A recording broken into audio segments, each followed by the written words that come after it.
Buenas, buenas. Hoy es viernes 11 de abril del 2025.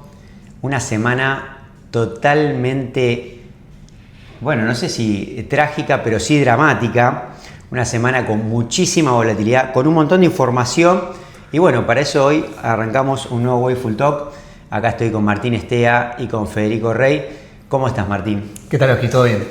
Bueno, mirá, yo ahí estaba repasando un poco datos. Porque bueno, un poco la idea esta es traer información. Yo sé que ustedes están plenamente informados, están al detalle de los mercados porque los conozco.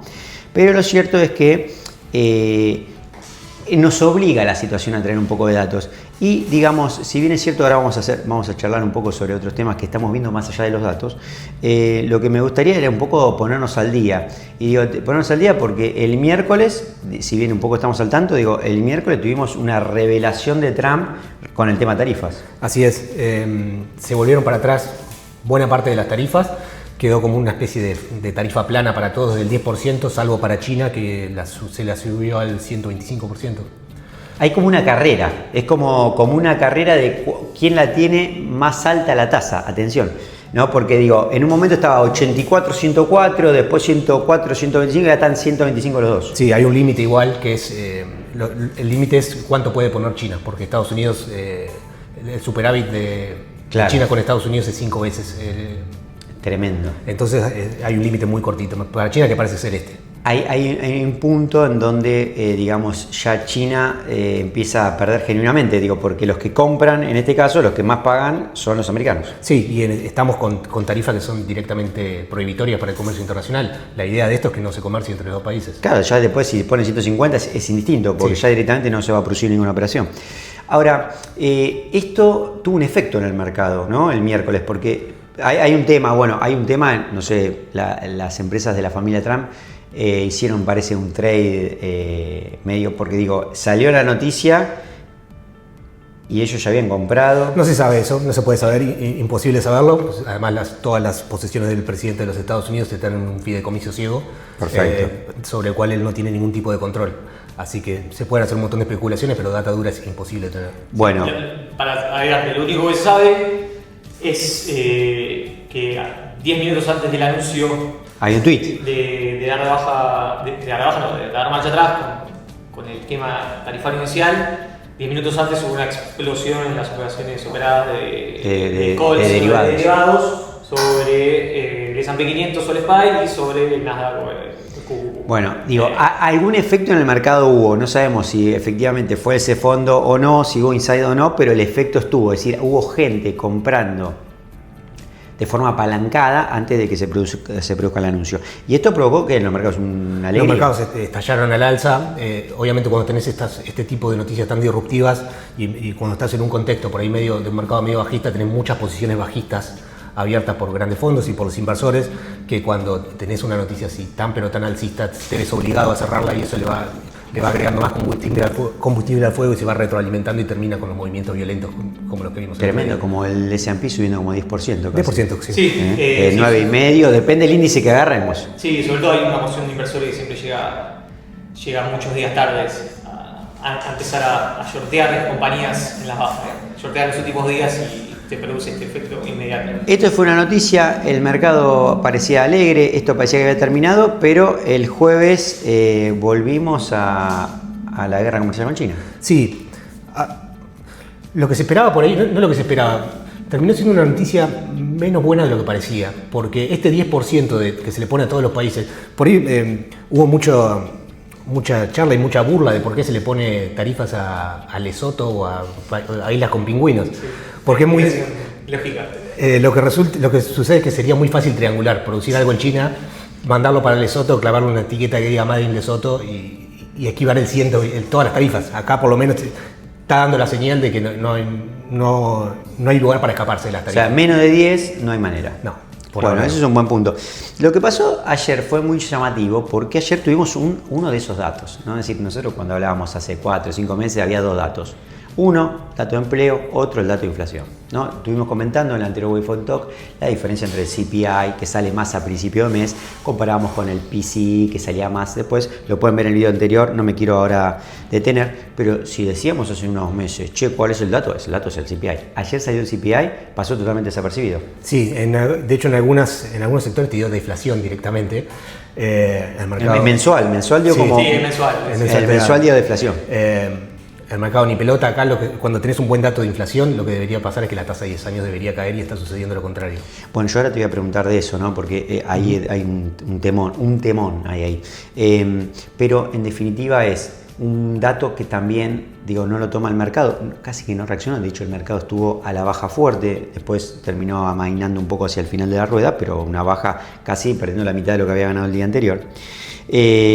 Pero el dato ya empieza a ser como un poco desabrido, porque no trae una información más de lo que está pasando, de lo que puede pasar, sino es algo viejo. Porque esto es ya un dato viejo y es un dato muy chiquitito.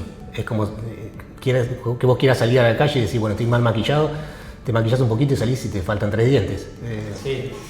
Hay un tema muchísimo más grande dando vuelta que el CPI en este momento. Me parece que cuando tenés estos datos mensuales que parecen de inflación y son, entre comillas, ignorados, llama más la atención, porque en realidad el mercado está siempre mirando para adelante. Cuando hay datos de inflación positivos, en el sentido de que están subiendo los precios, parece como que el mercado reacciona a ese dato y en realidad está reaccionando está especulando con que los próximos datos van a seguir siendo de mayor inflación. Está todo el tiempo mirando hacia adelante, pero en estos casos parece ser más. Vos sabés que es muy importante esto que está diciendo Fede. Yo lo que quiero decir es que un día vamos a hacer específico de qué datos se miran y qué datos no, porque una de las características del mundo de hoy es que está lleno de datos. Vamos a hacer un día un trabajo de qué datos son significativos, no, cuáles son leading, cuáles son lagging, me comprometo a eso. Bueno, hoy, para cerrar el tema de datos, hoy salió PPI, que es como la inflación mayorista. Sí. Americana. Tuvimos exactamente el mismo caso, te dio deflación en muchas mes contra mes y la tasa de 10 años siguió subiendo ni pelota. Pero también esto que marcábamos hace 2 Waypoint Talk, creo, que esto no necesariamente es porque la emisión se está corrigiendo y demás, sino hasta que podría ser una desaceleración económica. Sí, pasa que es bastante lagging el dato, pero lo que suele suceder en momentos de incertidumbre es que se retrae el consumo, porque el consumidor dice, bueno, no te hay que gastar, está muy volátil todo, retraigo un poco mi consumo, me paro un poquito en dólares y sobre todo el mayorista, que son compradores más sofisticados, diría, porque son empresarios, digamos, de alguna manera son profesionales. Sí, exactamente. Bueno, ahí lo tocaste hace un ratito, me parece que es un temón. ¿Por qué? Porque uno lo primero que ve es en estos momentos cómo se maneja el mercado de bonos, y acá llamaba mucho la atención, y ahora ¿qué está pasando? Porque en definitiva, en un momento así, uno imagina los bonos del Tesoro americano como un lugar de resguardo, ¿no es cierto? Cuando todo cae, alguno puede decir, el oro. No, el oro también, ojo, tiene su volatilidad, pero los mercados de bonos es el cielo, ¿no? La protección. Sin embargo, estamos viendo números raros. Estados Unidos se está comportando, los mercados al menos se están comportando como un mercado emergente. Un mercado emergente, cuando tenés una gran caída en la bolsa, tenés una caída en bonos también. Pasa en Argentina. Sí, en cualquier mercado emergente te va a pasar. Y en Estados Unidos siempre pasaba lo contrario. Si tenías una baja en el mercado de acciones, el lugar a donde ir, donde refugiarte era el mercado de bonos, es lo que te hacía que levante el mercado de bonos y te caiga la tasa de 10 años. Acá está sucediendo lo contrario. Está cayendo tanto el mercado de acciones como el mercado de bonos simultáneamente. Lo cual nos hace preguntar, bueno, ¿se están vendiendo acciones y a dónde está haciendo ese dinero? Porque evidentemente hacia los bonos a 10 años no está yendo. Es tremendo. Digo, esto porque lo vimos en diferentes crisis, creo que en el COVID también pasó algo así. Sí, pasó durante un día. En ese día lo que sucedió fue que va a ser un poquito complejo, los mercados de bonos son bastante más aburridos y un poco más complejos de entender. Lo que sucedió ese día, que es lo que está sucediendo ahora, que explotó por el aire algo que se llama basis trade, que es una operación financiera. Explícame esto, pues es un temón. ¿Qué es lo mismo que está pasando ahora? Tomate el tiempo, porque para mí son ciertas cosas ocultas que nos podemos encontrar en determinado momento. Todos estamos mirando para allá y de repente explota otra cosa nada que ver. Y esto digo porque nos hace acordar a mí personalmente al caso de London Capital en el año 98, ¿sí? Que explotó uno de los fondos más sofisticados del planeta por este tipo de operaciones. Sí, ¿Qué es un basic trade? Funciona de la siguiente manera. Cualquier mercado que tenga futuros, vos tenés algo spot, puede ser una tasa, puede ser un commodity, lo que sea, y le podés tirar una curva de futuros respecto a los precios. Lo explico de manera muy sencilla, por ejemplo, con el oro, que estuvo muy de moda el basis trade con el oro hasta hace muy poquito. Si la onza de oro está a 3.100 y el futuro está a 3.300, la diferencia de esos $200 son el costo de almacenamiento y tal vez el transporte. Si vos restás eso, te va a dar una diferencia muy chiquitita de basis, de puntos básicos, que sería décimas de punto porcentual. Que sería alguna forma de explicar el valor del tiempo del dinero. Exactamente. Va a estar muy correlacionado con la tasa libre de riesgo y demás. No importa. Si tiene una pendiente, no importa si es positiva o negativa, generalmente es positiva la pendiente. Otro commodity tiene negativa. Otro commodity tiene negativa. Bueno, depende del commodity, del decay del commodity. Sí, es otro tipo de operación también. Sí, se puede hacer, pero es otro tipo de operación.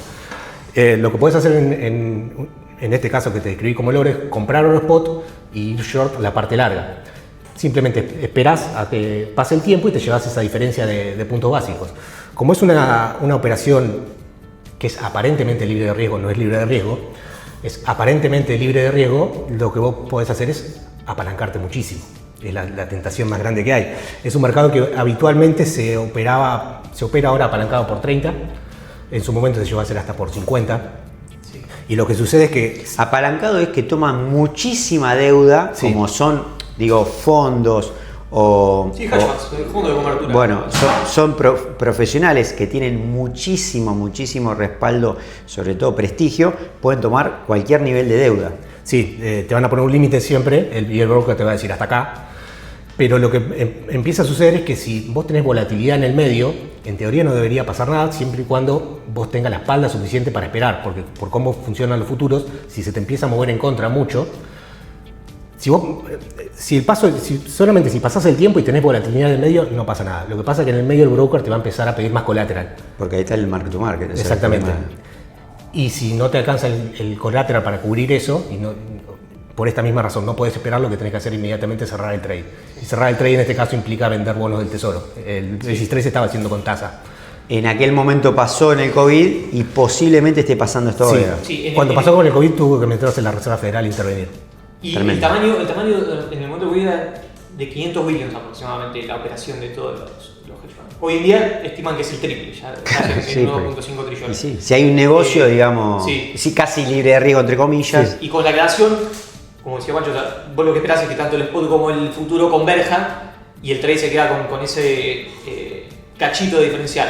Acá lo que está pasando es que está subiendo el futuro también, la expectativa de la tasa. Es lo que te termina forzando a que tengan que salir todos apurados a cerrar la posición. Ahora, los bonos cortos del Tesoro americano sí funcionan. Lo que no funciona es el de 10. Sí, exactamente. O sea, que los de corto están funcionando de bonos. Ahora, ¿por qué prestamos tanta atención al de 10? Por este tipo de cosas. Por este tipo de cosas, porque siempre es históricamente el activo defensivo por excelencia ante una turbulencia. Y bueno, después hay mucha charla de si son otros países los que están escupiendo bonos del Tesoro americano. Es difícil saberlo hoy en día con la cantidad de información disponible, todavía no lo sabemos, lo sabremos en unos días. Pero a mí me parece que el problema es intra-Estados Unidos en un 90%. Con este tipo de operaciones, ¿qué podría ser? Pasó obviamente en el 2008 también que hubo apalancamiento de otro estilo, y esto que pasó estrictamente Long Term Capital año 98, que me parece atado. Pero hay otra cosa también que está pasando, hay otra cosa. Nosotros lo trabajamos con José da Pena, que lo hemos invitado a una entrevista hace unas semanas, y él me hablaba, yo le decía, hay una debilidad del dólar, ¿no? El dólar hay una forma de medirlo, ahora Fede nos va a explicar, pero hay una forma de medir el dólar. Nosotros medimos siempre el peso, medimos todo contra el dólar, pero ¿contra qué medimos el dólar? Bueno, hay una medida, Fede va a explicar si es engañosa o no, nos va a contar cómo está compuesta, pero hay una medida que nos está diciendo que el dólar está debilitándose. Entonces, claro, nosotros hoy estamos con un dólar alrededor de, pongámosle, 100, pero en crisis anterior, hace muchos años, ya para la época, estoy pensando incluso la presidencia anterior de Trump, cerca de los 90 estaba, ¿no? Este índice, que se llama DXY, lo pueden buscar incluso hasta en YouTube, va a aparecer en Yahoo Finance o alguno de esos. Lo que quería preguntarle a Fede es esto, porque claro, lo primero que le voy a preguntar es qué significa, qué es y después qué implicancia tiene, porque claro, yo lo pienso de antemano, decís, mira, si el dólar se devalúa, podría ser bueno para el comercio exterior de Estados Unidos. Y la segunda cuestión, en términos de deuda, la deuda nominal americana no va a cambiar nunca en términos nominales. ¿Por qué? Porque es el dólar. Pero sí realmente. Entonces digo, bueno, esta es la segunda implicancia que puede ser positivo. Ahora le voy a preguntar a Fede, digamos, que si esto es así como lo estamos pensando, por lo menos de antemano. Sí, DXY es un índice construido como que es una canasta de monedas que tiene dentro mucha ponderación del euro, por ejemplo, que está en cerca de un 57%, se usa la krona sueca, está el yen japonés. En sus debidas proporciones. Y está el franco suizo. Pero pará, está el dólar canadiense. Y el dólar canadiense metido ahí. Sí. ¿Cómo se compone la canasta? Porque, digamos, ¿por qué el euro tiene 57 y no sé? Está compuesto así hace muchísimos años. Alguno podría pensar que por ahí tendría más sentido si estuviese correlacionado con el comercio de Estados Unidos. Entonces, uno podría pensar debería ser más dinámico. Sí. Pero bueno, no, el índice está construido así desde hace ya varias décadas. Y bueno, se utiliza para medir la debilidad o fortaleza del dólar frente a esa canasta. Todas las monedas. A esa canasta, en realidad esa canasta. Pero se usa como termómetro para medir globalmente, ¿no? Las monedas. Sí. Me decía un colega amigo, esto es medio que me meten la mano en el bolsillo, porque en definitiva se está midiendo entre gobiernos que emiten constantemente. Entonces, si todos emiten, digo, podría pasar que no se está debilitando, pero en realidad todo es como una carrera para evitar salir último. Más lo están midiendo con una regla que se estira. Sí. Exactamente, pero digo, y esa composición, ese peso, ¿en relación a qué se da? Medianamente, no es entre la cantidad de dinero emitido. No, es por las operaciones financieras que se hacen entre las monedas hechas. Okay. En su momento tenía mucho más sentido. Hoy en día ya hay países como por ejemplo China, que entró al comercio internacional, donde tendría más sentido que tuviese una comunicación que no la tiene dentro del índice. Eso se da en el supramercado, ¿no? Es en el mercado que hacen los grandes jugadores, que es el mercado más... bancos centrales, sí, directamente. Sí. No, ese es el mercado más... Bueno, y en cuanto a esto, la debilidad, bueno, ¿es positivo o no? Porque digo, acá yo te planteo el tema, es decir... Hoy a la mañana ya está debajo del nivel, si se quiere, psicológico de 100, que ya 99. Ya en los últimos años siempre se mantuvo por encima de 100, ya en 99 y pico. Y es un poco como por ahí la cara de la otra moneda de este problema que está sucediendo con los bonos. Que es ahí donde también se sospecha que además de que no son solamente estos fondos de cobertura que están viendo sus posiciones en pérdida, sino que, porque si el dólar no se debilitara, significa que está todo como contenido dentro del sistema financiero norteamericano. Lo que se especula es que también está China y en alguna medida Japón vendiendo sus treasuries, forzando esa devaluación, esa caída del dólar index. ¿Cuánto significa lo que tiene China en la deuda total? El 2% tiene, muy poquito. Sí. Muy poquito. Sí. Claro, pero sí puede ser, en el corto puede influir. Antes era mucho más, antes era el 10%, pero Estados Unidos, sin querer básicamente, emitió tanta deuda que terminó licuando el poder de fuego de los chinos en este para aspecto. En perspectiva, ¿no? El mayor tenedor de deuda del Tesoro norteamericano es la Reserva Federal. Después viene China con... Japón, supongo, también. Japón, sí. Pero segundo es China con 750 billones aproximadamente, solía estar arriba del trillón de dólares. Y hay un tema de duration que no tienes todo bueno en 6 años, tiene mucho bueno corto también. Entonces el poder de fuego para mover los yields a 10 años es poquito. Sí. Me parece que la Fed te lo puede absorber como una gota de agua en el desierto. Sí. Lo que no podemos saber es el detalle. Vos me decías, es difícil saber porque esa información no es pública en principio. No de forma inmediata. La tenemos que ir midiendo de forma indirecta. Sí. A medida que los bancos centrales vayan sacando su balance, actualizando su balance, lo vamos a ver. Pero si me dejas, para mí el detalle importante es el siguiente, porque más allá de cuando lo medimos en porcentajes, da eso que China o Japón es muy poco, porque el verdadero tenedor es la Reserva Federal hoy en día. El problema que hubo estos últimos días, medido por un banco de inversión, es que el movimiento en la tasa, sobre todo a 10 años y 30 años también sufrió el mismo movimiento, fue muy abrupto, producto de lo que ellos consideran que hay no una falta de liquidez. El término que ellos utilizaron es vacuum, que se usa en inglés, es un vacío de liquidez. Con lo cual, ahí lo que sucede es que con muy poco poder de fuego puede ser un movimiento brusco. El movimiento termina siendo muy grande. Entonces, no es necesario que China tenga un porcentaje tal vez tan alto para causar daño. O para en un momento particular como este causar una suba de tasa que también probablemente haya sido el detonante para que estos fondos tengan que empezar a liquidar sus posiciones. Exactamente. Porque originalmente, porque en circunstancias normales estos fondos deberían mantener su posición, que se especula que pueden venir entre 20 y 30%, por eso la apalancan, que es una suerte de entre 20 y 30 al año, libre de riesgo, entre comillas, pero hay algo que les hace, hay algo en el mercado que provoca la suba de tasas que hace que esta operación que ellos hacen empiece a jugar en contra de ellos. Yo lo que les digo es esto, la semana, obviamente seguimos al compás del tema tarifas, vemos que el CPI y hoy el PPI no tuvieron demasiado efecto, con lo cual lo corrimos un poco lo que estaba acá y estamos viendo como tema no menor esto de las crisis de bonos, acompañado obviamente de esta debilidad del dólar. Me parece que acá tenemos los temas principales y obviamente esto que nos deja acá me parece la moraleja, estas charlas, si no hay algo atrás que no estamos pudiendo percibir. Que sea un buen fin de semana, bueno, ustedes lo van a estar viendo el día lunes, así que sea muy buena semana para lo que resta. Un gran abrazo.